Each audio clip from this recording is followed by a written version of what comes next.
the sprinters have only had 2 chances, really, haven't they? They've got today and day 2. Where Peter Sagan took his first of 2 stage victories. So the sprinters teams are going to be determined that they don't make a mistake today and that it does all come back together for the finish. Oh, level crossings come down. Well, that's interesting.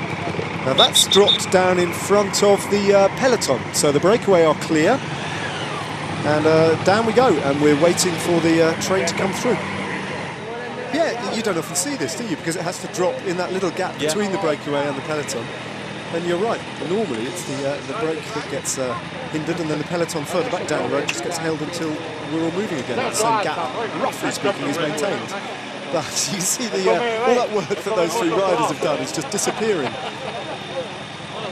Excellent. Well, this is highly entertaining. I'm enjoying this. And as I say, just to remind ourselves that Alan Manangoni has an outsider's chance of taking the Mountains jersey in 2.5 kilometres. He's got to win, and Ballerini's got to be outside of the top 4 over this climb, so it's a slim chance. There we go. Through they go, and pretty soon the barriers will rise, you would hope, unless there's another train coming. No.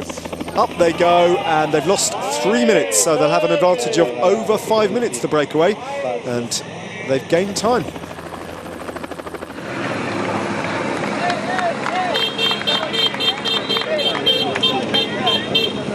Ballerini appears to have moved to the front, seems to be gesticulating. I think this is the UCI commissaire saying that you've got to stop to allow the time gap to come back down to where it was. And now, Ballerini's saying, well, we've just got a KOM coming up here. Well, that's just what we were talking about, wasn't it, a few kilometres ago? Yeah. Right now, the defining point of his race, and they are asked to stop. And they're going to have to launch from the standing start, a sprint to the line from here.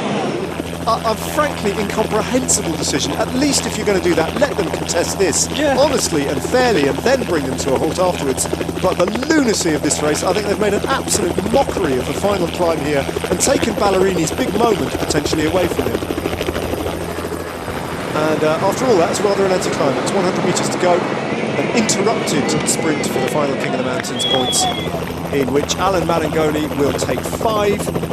Davide Ballerini will settle, by the looks of it, for 2nd place and pick up 3, which will give him the jersey. Peter Sagan now in 4th place, a little split there in the peloton. The final selection for this sprint has been made with a couple of 100 metres to go.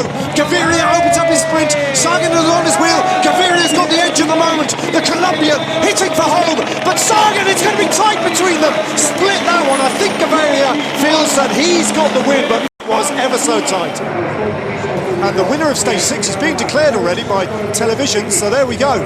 Fernando Gaviria edges out Peter Sagan at the line.